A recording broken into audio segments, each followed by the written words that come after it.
Thinking Aloud. Conversations on the leading edge of knowledge and discovery with psychologist Jeffrey Mishlove.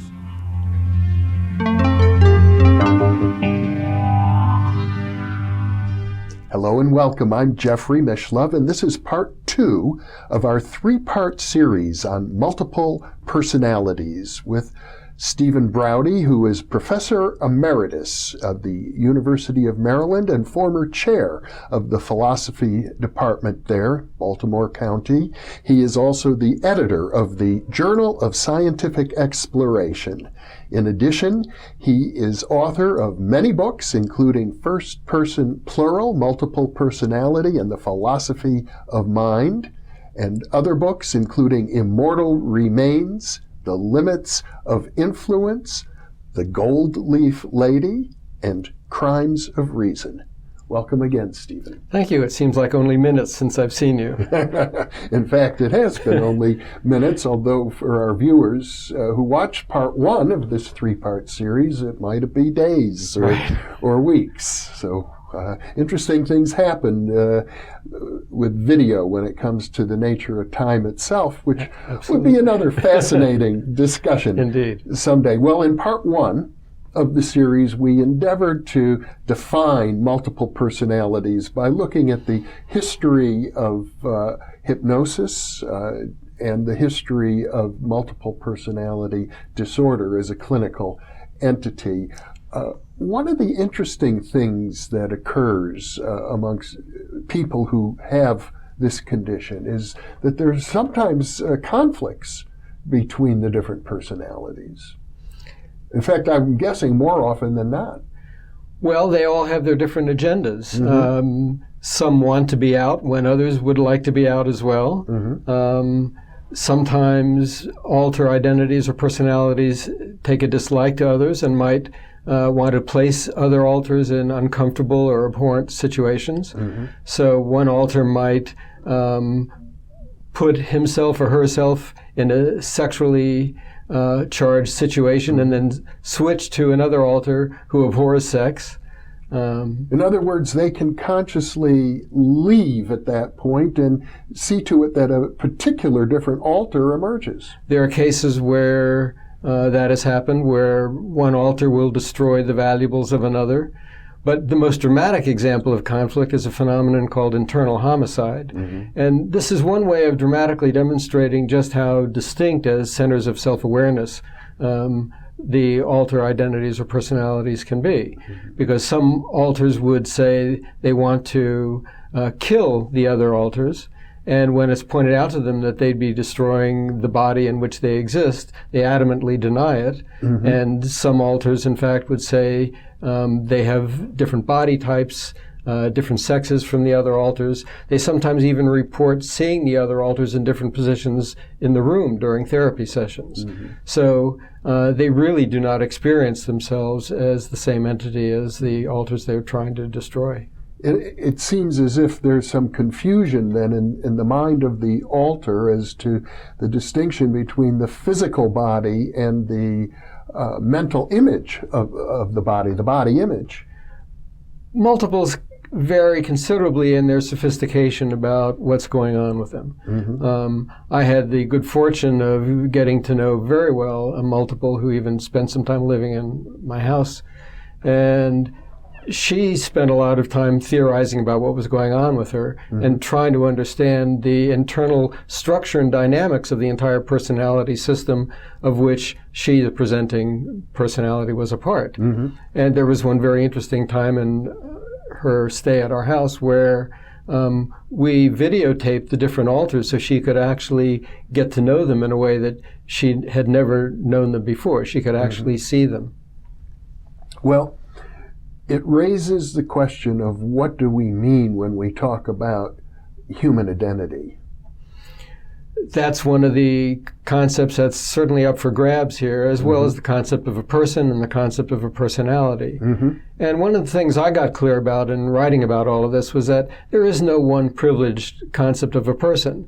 I mean, I think philosophers would be very quick to acknowledge that anyway, because some philosophers would say the concept of a person is fundamentally that of someone who can be held responsible for various actions, someone who can be conceived legitimately as a moral agent. Others would say that a person is fundamentally someone who, even if he or she lacks agency, for example, fetuses or basket cases or somebody like that, someone who's severely impaired, might nevertheless be regarded as a moral object, someone who deserves to be treated with compassion and respect and so on. Still, that ties the idea of a person to the idea of the person's organism. What multiple personality disorder or dissociative identity disorder challenges is the idea that the concept of a person has to be tied in that way to the organism. We might want to think of a less organismic and more dispositional sense of person where the idea of a moral agent or a moral object is instead attached to these centers of self-awareness that you have in multiple personality. In other words, you might have one alter who is in effect criminal. Yes. And you might have another alter, the same person, who is saintly. Often the alters in a personality system come in pairs. Aggressive, passive, male, female, and so on. Yes. It's as if one whole person is sort of dividing the functions of a single human being into multiple portions. That's the way it seems, except the way... Well, there are a number of interesting things that go on. First of all, as personalities proliferate, it looks as if the full person's reservoir of abilities and dispositions gets distributed amongst the personality system. Now, one of the interesting things that happens in cases of multiple personality is that there can be partial integrations or even apparent full integrations, although you can never really tell. Which would be the idea of a cure. That's what some therapists are striving for. Others are striving just to make them functional, even if it keeps them dissociated. But what interests me is that even after partial or full, apparent full integrations, the multiple can split again, but along novel functional lines. So this is not like the way in which members of an orchestra can get different personnel, because the divisions of an orchestra remain roughly the same. You've got your percussion, strings, and winds, and so on. This is more like the way in which, say, a philosophy department can reorganize along different lines of specialization. Well, the concept of reorganizing like that suggests a certain amount of mental fluidity. And it's as if, and we're getting at the really hard part about this, it's as if we really don't even understand what the mind is. Well, I think it gives us a clue to something about the mind. And first of all, it points out the adaptational nature of alter formation. And it's one of several clues that beneath this diversity of centers of self-awareness that we have in multiple personality, behind all that, there's a kind of unifying ego that experiences the conflicts that need to be resolved, that adapts in the way that seems appropriate for the person, and monitors what's going on to make sure that the adaptations actually work, and to make sure that the divisions are successfully maintained. A unifying ego. Well, I presume you're suggesting that's sort of hypothesized. It's not something that can be observed directly. No, it's not observed directly. And this is analogous to a famous dispute in philosophy between, or a difference between David Hume and Immanuel Kant on the nature of the self. Do I have the opportunity? Yes, please. Hume was famous for pointing out that, in his skeptical writings, that we're never directly acquainted with the self. No matter how good we think we might be at introspection, you never really find the self as an item of experience. No matter how deeply you look inside, you'll never find the thing that has your experience. You'll only find another experience. Now, that's one of the things that Kant said woke him from his dogmatic slumbers. And he actually accepted Hume's conclusion that the self is not known as an item in experience. But Kant replied that there are other ways of discovering the existence of a self. And he pointed out an interesting feature of experience. When we hear a melody, for example, or a sentence, these are items that are spread out over time, yes, but which we experience as coherent wholes. Mm-hmm. So we don't experience a sentence as a sequence of unconnected syllables or words. We don't experience a melody as a sequence of unconnected notes. We hear them as and experience them as wholes spread out over mm-hmm. time. And Kant asked the question, how is the experience of a sequence possible? And his answer was, there has to be an underlying synthetic unity of consciousness to make that sequence a sequence, to experience a sequence, something that ties it all together. Mm-hmm. What I would suggest is that in order to understand the adaptational nature of alter formation, the proliferation of alters, the ability to maintain a dissociated state once it's erected in the first place, we have to posit similarly a unifying ego that synthesizes things not only spread out over time, but also at the same time. Okay, that's very interesting. I can accept that. It makes sense to me too. But let me ask you this. As I understand it, one of the points you made in your book is that no single alter ego or alter personality or subpersonality, however you wish to label it, is really complete or as whole as a normal, healthy individual. They all seem to be partial persons. They're relatively one-dimensional, mm-hmm. but it may take a while to figure that out. Mm-hmm. This is a tricky subject. I mean, I think most clinicians would argue that alters, no matter how much time they've had in the body to develop relations with others in the world and become more complex and full-blown, they're still relatively one-dimensional compared to at least some non-multiples. Mm-hmm. The tricky part about this is that there are plenty of non-multiples who are relatively one-dimensional as personalities, who are relatively flat, uninteresting, boring. Yeah. And the reason multiples can go undetected for so long is that unless you're really looking for signs of one-dimensionality, it may be very easy to miss. Mm-hmm. And you may also misdescribe the switch to other alters as just other aspects of the same person, which in a sense they are. Yeah. Well, other than the fact that there seems to be a common element of early childhood trauma, are there other social characteristics that are more common amongst multiples? For example, more female than male? Not that I'm aware of, but mm-hmm. I'd have to think about that. Oh, okay. All right, well, let's look at it another way then. In terms of human identity, there are some theories in psychology. Howard Gardner is a well-known psychologist who suggests that the idea of a unified consciousness, in spite of Kant's elegant argument, is something of a myth, that we're really all just kind of a hodgepodge. In fact, some people go so far as to say even our genetics is a mixture of many different components, including non-human components. And we have vast areas of our brain. We don't know what they do, and we have two separate hemispheres that operate oftentimes independently of the other.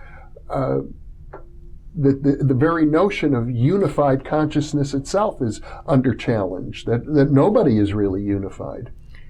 Well, there are different kinds of disunities. I think we have to be very careful about how we state that. Mm-hmm. The kind of Kantian argument that I just gave you would be one way of saying that we're not really just all multiples. We're not just a colony of lower order selves, each doing their own thing. Mm-hmm. Because I think when we look very closely at the nature of human abilities, we recognize that abilities are not isolable elements of a person's psyche, that in order to understand what one ability is, we have to connect it virtually to everything else the person can do. Yes. To understand a person's ability to, say, manage a retail store while the regular manager goes to the bank, if we explain what that ability involves, it involves a whole bunch of other tasks that the person has to be able to complete. To understand the ability to be gregarious, to understand how to respond appropriately in a conversation, a person has to draw on other capacities that are really shared among other abilities as well. Mm-hmm. Well, that's abilities. It still doesn't speak to the whole question of individual personalities. Now you said that Kant's argument is one that implies to you that all multiples have a single unifying ego underneath, that there's a unifying consciousness. That seems to be your point of view. Yes, even in the extreme case of multiplicity, correct. Mm-hmm. Which would be very counter to the, as I understand, the Howard Gardner argument and others who argue that human consciousness or human identity is really very fragmented all along. I think that's actually a very careless view, because first of all, the notion of identity is very tricky. Yeah. I don't think there is just one thing that we mean by identity. I don't think there's just one way of taking inventories of a person. I mean, look, one of the funny things about multiple personality is that when we ask how many are there, we have different answers for different kinds of situations. You don't expect a multiple to have different driver's licenses, or to have multiple votes on election day, or to require separate social security numbers. You don't expect that, but you pointed out to me that there are multiples where different personalities have different jobs and even different places to live. Those are extreme cases. Yeah. But the reality of dealing with multiples is that there are some contexts in which we recognize a multiple as one individual deserving of a social security number, driver's license, and vote. But in day-to-day relations with a person, we might recognize that different alters require different Christmas gifts. Some you can trust with an intimacy, others not, and so on. So you have to be very careful how you treat them. In some cases, you have to treat different alters as distinct agents. Well, now I think what we're getting at here, if I may say so, Stephen, is the heart of your own philosophy, because, and maybe many other philosophers as well, as I understand you as a philosopher, one of the key takeaways that I get, it's that things are very situational, that there is no privileged perspective on anything that applies across the board to all situations. It's true, that is my view. That's right. So you would be inclined to say in general that, what the salient parameters of any situation depend on the situation. Yes. I don't think we need to suppose that for most problems there has to be a one-size-fits-all solution. In some cases there may be no way to decide. There are always going to be troublesome cases. There are always going to be borderline cases. And I understand the desire for simplicity, the desire for neatness, and the desire for having one final solution that'll pull everything together. It almost never works out that way. Yeah. So you're comfortable with the notion that multiple personalities is something of an enigma. We can't really pigeonhole it one way for all time and for all purposes. Well, I think there are things we can say about it that are accurate. I mean, I think it's perfectly accurate to say that multiple personality requires a unifying Kantian ego of some kind. Okay. Not necessarily a self-conscious entity in the way that an alternate personality would be self-conscious, but something that does the guiding behind the scenes, something that pulls it all together. I know you don't feel that a multiple personality, if one part of me, let's say one of my alters, were to commit a crime, that doesn't mean that I can get off scot-free if a different alter shows up in court and has no memory or recollection or active engagement in the crime. Well, yeah, moral responsibility or criminal responsibility in cases of multiple personality is a very tricky issue. I mean, we don't usually think that you have to Mirandize each alter, or that you need to swear in different alters when the multiple appears in court. And there are different ways of trying to figure out how do you deal with a multiple who's committed a crime of which other alters are unaware. If one alter is guilty and another's ignorant of it, what do you do? That's not an easy one to figure out. I have proposed various ways of trying to do that, but I don't underestimate the enormity of that problem. One of the big controversies surrounding multiple personalities has to do with the whole question of memory. The fact that some multiples can remember certain events, other multiples cannot remember those very same events, even though one would think they were there at some level. And in spite of the overarching Kantian ego that you described, how can that be that the ego, the overarching Kantian ego, remembers everything, but the individual alters do not? I'm not sure it's correct to say that the Kantian ego remembers everything, but there are many reports of so-called recorder personalities whose job it is to keep track of everything that happened. It's certainly the case that different alters seem to have selective memories of what goes on. But in a way, that part is not surprising because they have different centers of self-awareness, so it seems. And so whatever they remember will depend in part on whether they can remember things when they're not in control of the body, what they remember when they're in executive control of the body, which will always be from their perspective, and the other epistemological relations between the personalities. So some personalities might have what looks like a kind of telepathic awareness of the experiences and thoughts of other alters. It's hard to know what to make of that. I mean, you don't know whether they're really experiencing it as if from the first-person point of view of the other alter. These descriptions are very hard to unpack. Well, it's interesting that you use the term telepathy, because we would normally think of that as, from one person to another person, but it seems to me, for the most part, we don't consider an alter the same as a person. For the most part, we don't. But as I pointed out, there are different senses of person that we might want to invoke here. Because we do, in many circumstances, want to treat alters as distinct agents, deserving of blame or praise, or at least distinct entities deserving of respect and consideration. It seems as if, from what you're describing, that's how they would like to be perceived. Yes, and if you have the good fortune or misfortune, as the case may be, of being friends with or married to or otherwise living with a multiple, you recognize that you really do have to treat the alters as distinct agents and subjects. Otherwise, havoc is inevitable. Well, the whole field of multiple personality investigation, disorder, dissociative identity is surrounded by controversy and havoc. Yes. Some people try to deny that it exists at all. Other people say that it's created by the therapists or the hypnotists who are working. Other people claim that these memories of childhood trauma are very real and need to be addressed, and others say, no, these are made-up memories of early childhood traumas, perhaps satanic ritual abuse that never could have possibly occurred. Well, you've just raised a whole pocket of issues here. As far as the reality of the altered state, I'd say it's no more tenable in the case of multiple personality than it was in the case of hypnosis. And you and I have considered how hypnotic states, at least some of them, can be regarded as paradigmatic of altered states. For example, hypnotic anesthesias. As far as some of the memories or the ostensible memories of abuse, in some cases, the abuse has been well documented. In other cases, it's not so clear.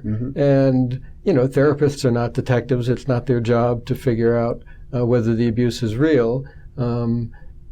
If there was some kind of trauma that links back to some, if there's evidence from the alter that there's some trauma specificity to the alter, then there may be something in the past that has to do with it. It could also be suggested in some cases by incompetent clinicians. All those things are possible. But what we do know is that you can't simply dismiss all the cases of alter identities as being iatrogenic, caused by the clinician, or as just confabulation of some kind. But in general, it's not thought, for example, that this is a physiological condition. It seems to be viewed as a psychological matter. Well, I would say that, but of course, certain kinds of reductionists would want to say that, therefore, it has to be physiological in nature. That, I mean, some way the brain is structured, for example. Right. I mean, we know there are various physiological correlates to certain features of multiple personality disorder, But as with hypnosis, it's not clear what you take to be a control group in these cases. What are some of those correlates? People have noticed various changes in various kinds of brain states along with changes in personality. I see. But just as it's not clear in cases of hypnosis, what do you take to be a control group? Do you take actors or people simulating hypnosis? Just ordinary people doing it? The same sort of problem arises in cases of multiple personality. To whom or to what do we compare the results when we're looking at genuine multiples? Should it be someone who's accustomed to making personality switches, as actors presumably are? Yes. Or do we look at normal people for whom it's more of a stretch and might require or correlate with different kinds of brain states? I'd say that's an issue that hasn't been carefully resolved. My sense is that the notion of a continuum is an important notion to think about when we look at all sorts of human behaviors. And, yes.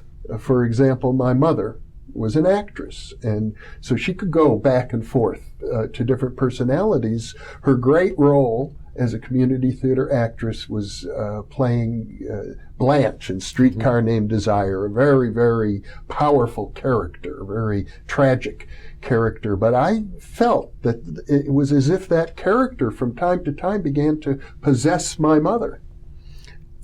I'm sure you're right that there are a number of continua here. There's even a dissociative continuum. So, there are dissociative states that aren't as dramatic as multiple personality. There are fugue states where one personality is supplanted by another, but they don't necessarily coexist. You have hypnotic hidden observer cases where through hypnotic intervention, we can cause a person not to be aware of painful procedures being conducted, but a hypnotic hidden observer can report what's going on nevertheless. Yeah, which is sort of very close to hypnotically creating multiple identities. It's close, but the hypnotic hidden observer doesn't have the dynamic relevance of an alter identity. It doesn't have the same kind of connections with the person's past. Well, one of the things that we're going to look at when we get into part 3 is the relationship between multiple personality disorder and things like trance mediumship, trance channeling, other sorts of paranormal phenomenon, possession, that seem to be in some way akin to multiple personality Certainly disorder. there are at least some superficial similarities, that's right. Yeah. So we'll be taking a close look at that next. Yes. Stephen, thank you so much for sharing this half hour with me. Thank you too. It's been a pleasure. Thank you for being with us, and be sure to check your listings for part 3 of our 3-part series with Stephen Braude on multiple personalities.